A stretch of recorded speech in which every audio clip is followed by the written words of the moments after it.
रेश्मा, माझ्या भावाला 12वीला आहे ना 80% भेटले. काय म्हणतेस? अभिनंदन. आणि माझ्या बहिणीला ना 70% मिळाले माहिती. काय म्हणते? हो. पण मला खूप मोठा प्रश्न पडतो ग. काय? त्यांना 10वीला 12वीला एवढे चांगले टक्के भेटतात, हम्म. पण मग पुढचं करिअर करायला त्यांना योग्य मार्गदर्शन मिळत नाही. हो, माहित बी ते लोक कन्फ्युज असतील किंवा कोणी कोणाच्या इन्फ्लुएन्स मध्ये येत असतील. पण योग्य मार्गदर्शन मिळणं गरजेचं आहे का हो, यांना? अगदी बरोबर ग. मग आपण काय करू शकतो का? करू शकतो ना. एक योग्य काउन्सिलर कडे किंवा जे मार्गदर्शन करत असेल आपल्या करिअर बद्दल त्यांच्याकडे घेऊन जाऊ शकतो आपण. नक्की. हो. चल मग जाऊया. हा, चला.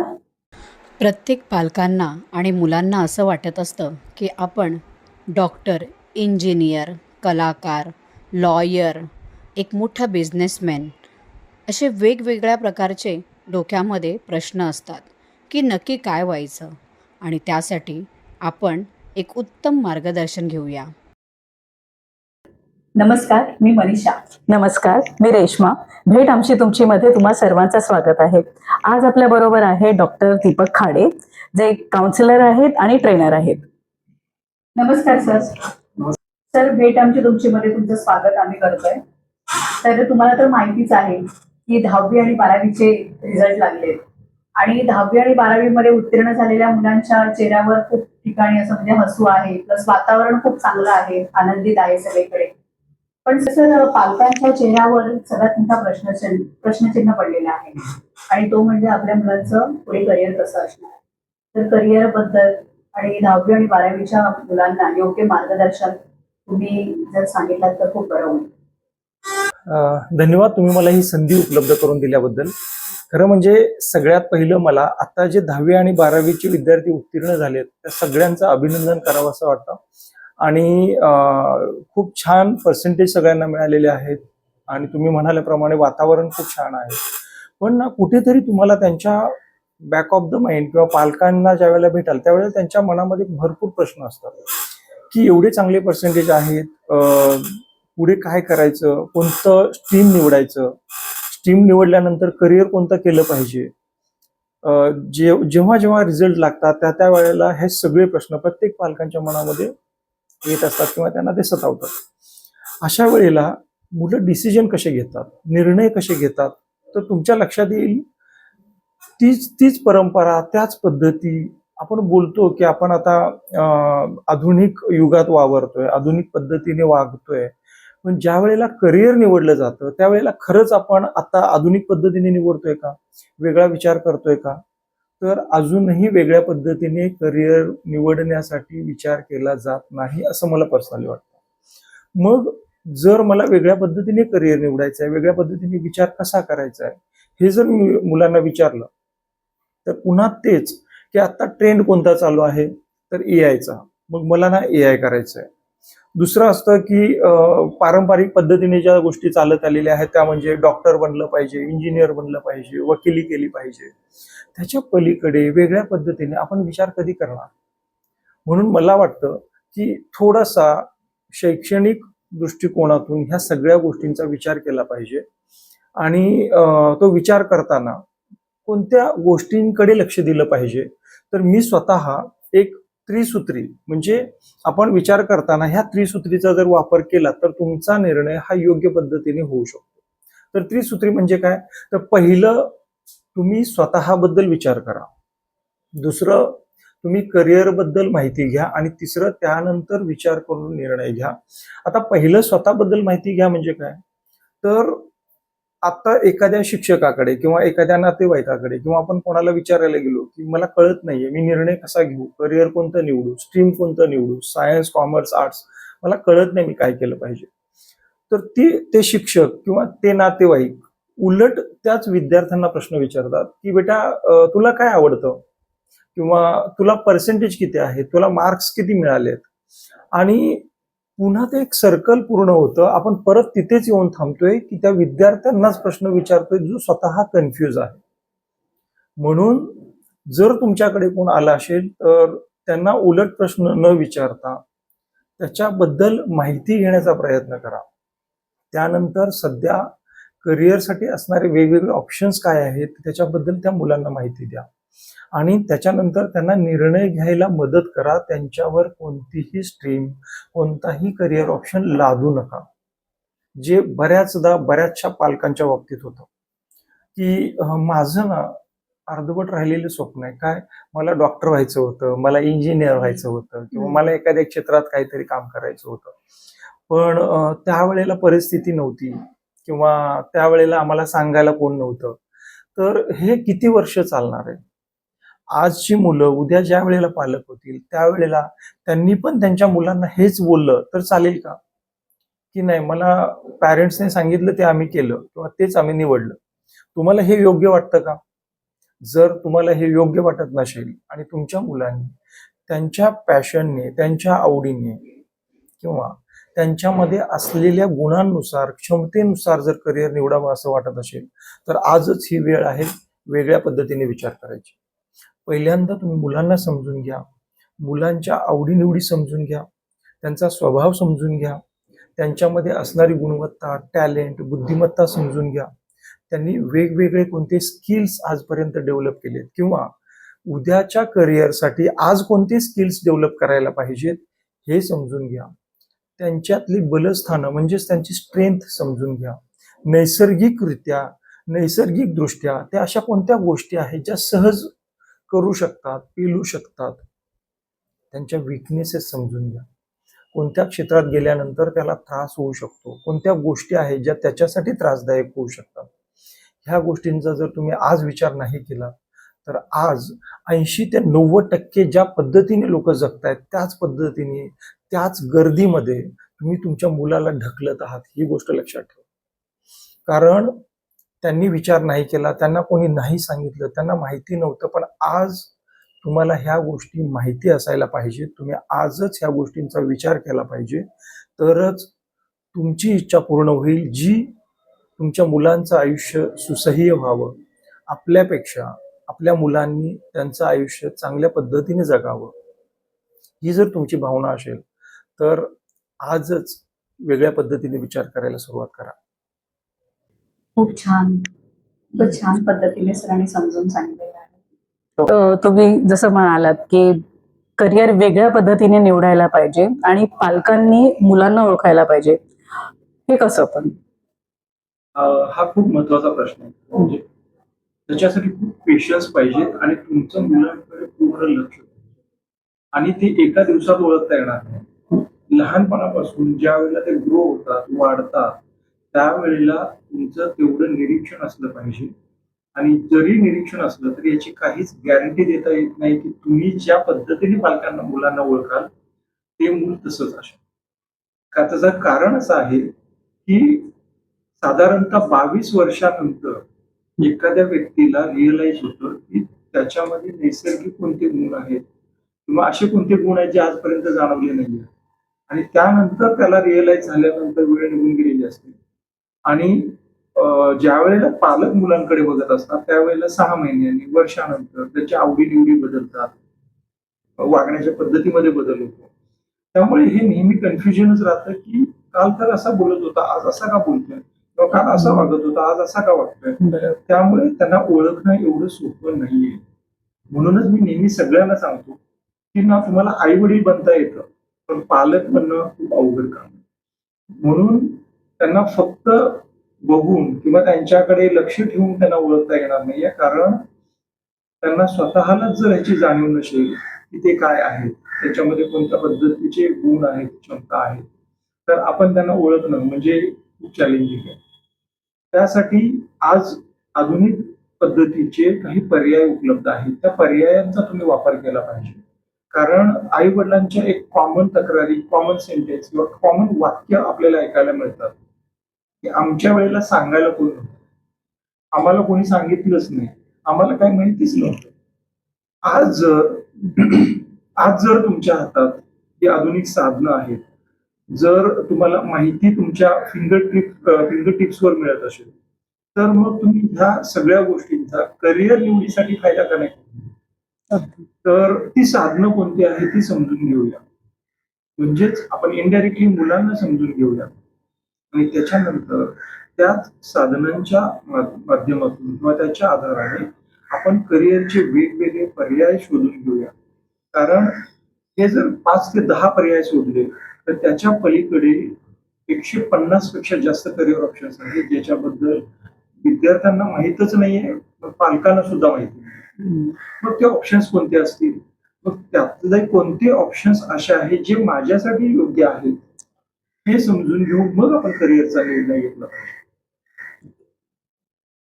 सर तुम्ही आता म्हणालात की 22 वर्षानंतरला काही मुलांना करिअरचं कळतं, पण 22 वर्ष हा कालावधी खूप मोठा आहे, तर त्याच्यावर मग होणारा परिणाम मग तो कसं काय करतो? हा, आता मी जे बोललो की 22 वर्षानंतर आपल्याला रिअलाइज व्हायला सुरुवात होते, हा. पण त्याच्यातही प्रत्येकाला ते रिअलाइज होईल किंवा प्रत्येक जण स्वतःला ओळखू शकेल असं नाहीये. कारण 25 वर्षाचे, 30 वर्षाचे, 40 वर्षाची ज्यावेळेला माझ्याकडे लोक येतात त्यावेळेला मी त्यांना विचारतो की तुमची स्ट्रेंथ सांगा. तर नकळतपणे ती स्ट्रेंथ म्हणून विकनेसवर बोलायला सुरुवात करतात. जर मला स्ट्रेंथ आणि विकनेस मधला फरक माहिती नाहीये तर मग मी स्वतःला ओळखलंय का, माझ्याबद्दल मी स्वतः किती जागरूक आहे ह्याचा विचार करण्याची गोष्ट आहे. खरं म्हणजे आज 80 ते 90% लोक त्यांच्या करिअरमध्ये समाधानी नाहीयेत. तुम्ही बघा की कामावरून घरी आल्यानंतर किती लोक हॅप्पी असतात, किती लोक समाधानी असतात. ओढून ताणून जबरदस्तीने काहीतरी माझ्या डोक्यावर ठेवलंय आणि ती पाटी मी कुठून तरी उचलून टाकून दिली आणि माझं काम संपलं आणि मी घरी येताना त्याच आवेशात किंवा त्याच बॉडी लँग्वेज मध्ये येतो आणि इतर लोकांशी बोलताना नेहमी तक्रारीच्या स्वरूपात बोलत असतो की मेहनत मी करतोय, 10 तास, 15 तास, 18 तास प्रोजेक्ट्स मी राबवतोय, आयडिया माझ्या असतात, संकल्पना माझ्या असतात, पण प्रमोशन मात्र दुसऱ्याचं होतंय किंवा ग्रोथ मात्र दुसऱ्याची होते किंवा कोणीतरी डोक्यावर मात्र दुसरा येऊन बसतोय. म्हणजे कदाचित तुमच्या बुद्धिमत्तेमुळे तुम्हाला पैसा मिळतोय, तुमच्याकडे घर आहे, तुमच्याकडे गाडी आहे, पण ज्याच्यासाठी हे सगळं तुम्ही करताय ते तुमचं समाधान तुम्हाला मिळालंय का? तुम्ही खरंच तुमचं काम पॅशनेटली करताय का? जर नसेल तर स्वतःला ओळखा. त्या सिच्युएशनमध्ये, त्या वातावरणामध्ये मी स्वतःला कोणते असे बदल केले पाहिजेत हे समजून घ्या आणि तक्रार न करता त्याच परिस्थितीतून मार्ग ज्या दिवशी काढायला तुम्ही सुरुवात कराल त्या दिवशी तुम्ही त्या क्षेत्रात यशस्वी झाल्याशिवाय राहणार नाही. म्हणूनच आता मी सांगितल्याप्रमाणे तुम्हाला ओळखण्यासाठी जे आता काही साधनं आहेत त्याचा आपण वापर करून घ्यायला पाहिजे. तर ती कोणत्या प्रकारची साधनं आहेत काही आम्हाला सांगाल का? आपण ऐकलं असेल की ऍप्टिट्यूड टेस्ट मुलांची घेतली जाते, सायकोमेट्रिक टेस्ट घेतली जाते, तसंच बायोमेट्रिक टेस्ट आहे. म्हणजे ही साधनं जर तुम्ही वापरली तर तुम्ही स्वतःला समजून घ्यायला मदत होऊ शकते. शिवाय पालकांनी थोडस ओपन माइंडेड राहणं गरजेचं आहे. कारण माझ्या नातेवाईकाची मुलं किंवा माझ्या शाळेतल्या पिऊनचा मुलगा डॉक्टर बनला किंवा माझ्या शाळेतल्या पिऊनचा मुलगा अधिकारी बनला, IAS झाला, म्हणून मी माझ्या मुलावर काय लादलं पाहिजे, काय नाही लादलं पाहिजे याचा विचार केला पाहिजे. त्यानंतर माझी अर्धवट राहिलेली स्वप्न मी त्यांच्यावर लादतोय का ह्याचा विचार केला पाहिजे. तर असं न करता त्यांच्यामध्ये जे गुण आहेत, आता हे जे मी गुण किंवा क्षमता हे शब्द का वापरतोय, कारण अभ्यास करायला मुलांना प्रॉब्लेम नाही. मुलांना पास होणं, शाळा शिकणं, अभ्यास करणं त्याच्यापेक्षा ते का केलं पाहिजे ना हे खूप महत्वाचं आणि तेच त्यांना माहिती नाही. म्हणून जर त्यांना आपण शिक्षण देतोय तर आपला अल्टिमेट पर्पज आहे की त्यांनी त्या क्षेत्रामध्ये कुठल्या तरी क्षेत्रामध्ये करिअर करावं. पण त्याची काहीही शक्यता नाहीये की ते जे शिक्षण घेत आहेत तेच शिक्षण त्यांच्या करिअरमध्ये उपयोगी पडेल. आज तुम्ही बघताय की इंजिनियर झालेली मुलं कुठल्या तरी अकाउंटिंगच्या कामामध्ये आहेत, आर्ट्स मध्ये शिकलेला मुलगा कुठेतरी क्वालिटी कंट्रोल मध्ये जाऊन बसलाय किंवा कॉमर्स केलेला विद्यार्थी कुठेतरी अजून वेगळं काम करतोय. म्हणजे जे शिक्षण आपण घेतोय, जे नॉलेज आपण घेतोय ते जर नॉलेज तुमच्या करिअरमध्ये उपयोगी पडणार नसेल, उपयोगी येणार नसेल तर आपण आपल्या आयुष्यातले खूप महत्वाचे दिवस वाया घालवतोय असं वाटत नाही. म्हणूनच मी पहिल्यांदा मुलांना समजून त्यांच्यातल्या बुद्धिमत्तेनुसार त्यांना योग्य शिक्षण द्या. कारण आता ज्या पद्धतीने आपण बोलतो 10वी नंतर स्ट्रीम कोणतं निवडलं पाहिजे ह्याच्यासाठी विचारांचा, जीवाचा एकदम आटापिटा चालू असतो. पण ती स्ट्रीम कशासाठी निवडायचं हे विचारल्यानंतर मात्र आपल्याला उत्तर देत नाही. मग आपण काय केलं पाहिजे, तर मला माझा गोल सेट केला पाहिजे, मला माझं टार्गेट सेट केलं पाहिजे, मला ठरवलं पाहिजे की मी एज्युकेशन का घेतलं पाहिजे आणि त्याच्यानंतर त्या गोलसाठी जर सायन्स सुटेबल असेल तर सायन्स घ्या, जर त्या गोलसाठी कॉमर्स सुटेबल असेल तर कॉमर्स घ्या आणि जर तुमचं ध्येय आर्ट्स वरून गेल्यानंतर किंवा आर्ट्स घेतल्यानंतर साध्य होणार असेल तर आर्ट्स घ्या. तुम्हाला 10वीला मिळालेल्या पर्सेंटेज कदाचित कॉलेजमध्ये ऍडमिशन घेण्यासाठी कामाला येतील, पण तुमचं ध्येय गाठण्यासाठी सायन्स, कॉमर्स, आर्ट्स हे रस्ते आहेत. कोणता रस्ता निवडायचा याच्यावर जास्त वेळ घालवण्यापेक्षा ध्येय काय असलं पाहिजे आणि त्या रस्त्याचा वापर मला काय बनण्यासाठी होऊ शकतो याचा खरं म्हणजे विचार करणं गरजेचं आहे.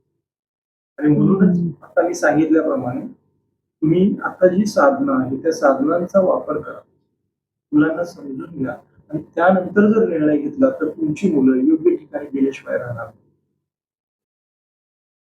सर, जसं आता तुम्ही सांगितलं की वेगळ्या वेगळ्या साधनांनी मुलांचं मार्गदर्शन करतो, पण तुम्ही कोणत्या पद्धतीने मुलांचं मार्गदर्शन करता? आत्ता जे मी तुम्हाला सांगितलं काही टेस्ट आहेत, म्हणजे इतरांप्रमाणे परत मुलांना तेच प्रश्न न विचारता त्यांच्या आपण काही टेस्ट घेतो. त्याच्यामध्ये सायकोमेट्रिक टेस्ट आहे जे त्यांच्यासाठी असणारे सुटेबल त्यांची बुद्धिमत्ता वगैरे समजून घेऊन त्यांच्यासाठी 5 करिअर ऑप्शन आपण सुचवतो. त्यातला एक करिअर ऑप्शन ते निवडू शकतात. दुसरी एक टेस्ट आहे ज्याला बायोमेट्रिक टेस्ट म्हणतात, ज्या टेस्टच्या माध्यमातून मुलांच्या बऱ्याचशा गोष्टी समजतात आणि त्याची गरज खूप आहे. म्हणजे आपण बुद्धिमत्तेकडे जास्त लक्ष देतो, त्यांचे पर्सेंटेज वाढण्यासाठी प्रयत्न करतो, क्लासेस लावतो, पण व्यक्तिमत्व सुधारण्यासाठी, व्यक्तिमत्व समजून घेण्यासाठी आणि व्यक्तिमत्वामध्ये बदल होण्यासाठी कधीच प्रयत्न करताना कोणी दिसत नाही. मग आपण त्यासाठी काय करतो, तर त्याचे व्यक्तिमत्व म्हणजे पर्सनॅलिटी समजून घेतो आणि सक्सेस होण्यासाठी बुद्धिमत्तेला पर्सनॅलिटी जर जोड मिळाली तर ती मुलं 100% सक्सेस होऊ शकतात. पण बुद्धिमत्तेवर फोकस केल्यामुळे, पर्सनॅलिटीकडे झालेल्या दुर्लक्षामुळे बऱ्याचदा मुलं चांगल्या पदावर जातात किंवा चांगल्या ठिकाणी कामाला लागतात, पण 100% यश मिळवू शकत नाही. आणि म्हणून मी मगाशी म्हटल्याप्रमाणे कंप्लेंट मोडमध्ये जातात किंवा नैराश्याच्या गर्तेत जातात. सगळं असून सुद्धा जे हवं ते मिळत नाहीये, मनाप्रमाणे राहता येत नाहीये. तर ह्या गोष्टी होऊ नये म्हणून जी आता मी तुम्हाला बायोमेट्रिक टेस्ट सुचवली, त्याच्यामध्ये व्यक्तिमत्वाबरोबर त्यांच्या बुद्धिमत्ता, 8 प्रकारच्या ज्या बुद्धिमत्ता असतात त्यातली कोणती बुद्धिमत्ता त्याची एखाद्या क्षेत्रासाठी सुटेबल आहे हे आपल्याला कळतं. ब्रेन डॉमिनन्स म्हणजे त्याचा उजवा मेंदू आणि डावा मेंदू. जर डावा मेंदू जास्त डॉमिनंट असेल तर ती मुलं लॉजिकली स्ट्रॉंग असतात, त्यांचा तर्क-वितर्क खूप छान असतो. ज्यांचा उजवा मेंदू जास्त ऍक्टिव्ह असतो ते कलेच्या क्षेत्रात किंवा क्रिएटिव्ह क्षेत्रामध्ये खूप छान काम करू शकतात. मग आपण ह्या बारीक सारीक गोष्टी ज्या महत्वाच्या आहेत त्या समजून घेणं का गरजेचं आहे हे आता तुमच्या लक्षात येत असेल. त्यानंतर त्यांचा बाय बर्थ असलेला IQ, intelligent quotient, creative quotient, adversity quotient, emotional quotient. पहिला IQ ला खूप व्हॅल्यू होता, पण आज इमोशनल कोशंटला खूप व्हॅल्यू आहे, कारण इमोशन्सवरच आपण आपलं संपूर्ण आयुष्य जगत असतो आणि त्याकडे दुर्लक्ष होतं. दुसरा मुद्दा ऍडव्हर्सिटी कोशंट म्हणजे काय, तर बऱ्याचदा बऱ्याच मुलांमध्ये इमर्जन्सीमध्ये किंवा फास्ट डिसिजन घेण्याची क्षमता किंवा अचानक आलेले काही अशा प्रसंग असतात ज्याच्यामुळे तुम्हाला त्या सिच्युएशनमध्ये डिसिजन घ्यावे लागतात किंवा ती सिच्युएशन हँडल करावी लागते. हे सगळ्यांना नाही जमत. जर त्या मुलांमध्ये अशा प्रकारच्या क्षमता असतील तर त्यांनी कोणत्या क्षेत्रात गेलं पाहिजे, किंवा जर त्यांना रिलॅक्स, त्यांना मेहनतीचा प्रॉब्लेम नाही पण ना रिलॅक्स मध्ये काम हवंय, ते कितीही मेहनत करायला तयार आहेत, तर त्यांनी कोणत्या क्षेत्रात गेलं पाहिजे, अशा खूप छोट्या छोट्या गोष्टी समजून घ्याव्या लागतात. त्यानंतर त्यांची अभ्यास करण्याची पद्धत कशी आहे, ते कोणत्याही क्षेत्रात गेले तर त्यांच्यामध्ये जर लिडरशिप असेल, जर नेतृत्व गुण असतील तर ते 100% यशस्वी होऊ शकतात. पण आपण कधी ह्या गोष्टींचा विचार केलाय का, की माझ्या मुलामध्ये नेतृत्व गुण आहेत का, नसतील तर ते कसे डेव्हलप केले पाहिजेत, त्याच्यासाठी काय पर्याय आहेत. तर याचा सगळ्या गोष्टींचा विचार करून मग आपण त्यांना स्ट्रीम सिलेक्शन देतो की सायन्स, कॉमर्स, आर्ट्स तुमच्यासाठी काय सुटेबल आहे, आणि त्यानंतर तुमच्यासाठी सायन्स असो, आर्ट्स असो किंवा कॉमर्स असो, कारण बुद्धिमत्ता ही फक्त एका स्ट्रीमसाठी बनलेली नाहीये, ती तिन्ही स्ट्रीमसाठी सुटेबल असू शकते. मग तुमच्यासाठी सायन्स किंवा कॉमर्स किंवा आर्ट्स घेतलं तरी पण करिअर कोणते सुटेबल आहेत हे सुद्धा सुचवलं जातं, जेणेकरून त्यांना कोणत्याही चौकटीत न बांधता त्यांच्यासाठी आज जे NEP आहे, नॅशनल न्यू एज्युकेशनल पॉलिसी आहे, त्या पॉलिसीनुसार वेगवेगळे विषय घेऊन त्यांचं करिअर त्यांच्या आवडीच्या क्षेत्रात त्यांच्या मनाप्रमाणे घेता येते. त्यामुळे आम्ही शक्यतो सायकोमेट्रिक किंवा बायोमेट्रिकचा आधार घेऊन मुलांना त्यांचं करिअर सुचवतो. म्हणजे आजकाल मुलांचा करिअर घडवण्यामध्ये पालकांचा खूप मोठा योगदान आहे असं मला तरी वाटतं. पण मला एक छोटासा एक प्रश्न आला होता. कधी कधी असं तुम्ही फेस केलं आहेत का की पालक काउन्सिलिंगला घेऊन आलेत मुलांना आणि तुम्ही एकदम योग्य मार्गदर्शन मुलांना केलं, म्हणजे पालकांना केलं, मुलांनी विचार केला ठीक आहे मला ह्या क्षेत्रात जायचंय, किंवा तुमचे टेस्ट नंतर एक अनालाइज केल्यानंतर तुम्हाला कळतं की हे मूल ह्याच्यात जाऊ शकतो, एक्झाम्पल मेडिसिन फील्डमध्ये जाईल, पण पालक लॉयर असतील आणि त्यांना असं वाटतं की नाही हे कसं होणार, ऑफ ट्रॅक जातंय, तर मग अशा पालकांना तुम्ही कसे डील करतात? असं कधी तुम्ही फेस केलं आहेत का? खूप उदाहरण आपल्याकडे आहेत. म्हणजे आई वडील, आता जसं तुम्ही बोललात की मुंबईवरून एक आई वडील आले होते जे लॉयर होते आणि त्यांची इच्छा होती की मुलीने लॉ करावं. पण ज्यावेळेला आम्ही टेस्ट केली आणि त्या टेस्टमध्ये जाणवलं की लॉ साठी कदाचित ते त्याच्यात एवढं पॅशनेटली एन्जॉय नाही करू शकत. ती लॉ करू शकत नाही असं नाही, सहज लॉ करेल, पण जर ती काम करायला गेली तर तिला तेवढं आवड नसणार आहे. मग तिच्यासाठी असणारे योग्य पर्याय कोणते आहेत तेच तिला सांगितलं आणि त्यातून तिने निवडलेला पर्याय होता मेडिकल. तिने एका वर्षात म्हणजे सहज नीट क्रॉस केली, क्रॅक केली. त्यानंतर तिला एका ठिकाणी गव्हर्नमेंट मधून ऍडमिशन मिळालं. आज ती 4th इयर एकदम हॅपीली एन्जॉय करते, एकदम एक्साइटेड होऊन जे काही शिकली ते पालकांना सांगत असते. पण ही घडलेली घटना आहे की ज्या वेळेला मुलीने मेडिकल निवडलं त्यावेळेला त्यांच्या आई वडिलांचे चेहरे बघण्यासारखे झाले होते. असं थोडेसे नाराजीचे सूर दिसत होते. आणि आज ज्या वेळेला मी त्या पालकांना भेटलो गेल्या काही महिन्यामध्ये, त्यावेळेला तेच पालक जे त्यावेळेला नाराज होते आज खूप खुश आहेत. कारण शेवट जो असतो तो मुलांना सुखी, आनंदी, हॅपी बघणं हेच पालकांचा उद्देश असतो, स्वप्न असतं. पण त्यांनी जे उभा केलेले एम्पायर आहे, त्यांनी उभा केलेला जो बिझनेस आहे, तो बिझनेस कोणीतरी दुसऱ्याने सांभाळण्यापेक्षा माझ्या मुलांनी सांभाळावा, यातही कदाचित काही चुकीचं नाहीये. पण जर त्या मुलांना त्या क्षेत्रात आवडच नसेल तर आपण जबरदस्ती करून सुद्धा त्याचा काहीच फायदा नाही. म्हणूनच या टेस्टचा फायदा किंवा अशी खूप एक्झाम्पल्स आहेत की ज्यांना सुचवलंय की तुम्ही वेगळ्या कुठल्या तरी क्षेत्रात जायला सुटेबल आहात, मेडिकल तुमच्यासाठी योग्य नाहीये, पण त्या मुलांनी किंवा त्या मुलींनी मेडिकलसाठी नीट दिली आहे आणि 3-3 वर्ष देऊन सुद्धा नीट क्रॅक करू शकलेले नाहीयेत. पण आज कशा पद्धतीने ऍडमिशन्स होतात तुम्हाला माहिती आहे. 3-3 वेळा जे नीट क्रॅक करू शकलेले नाहीत त्यांनी सुद्धा नंतर मेडिकलला ऍडमिशन्स घेतले.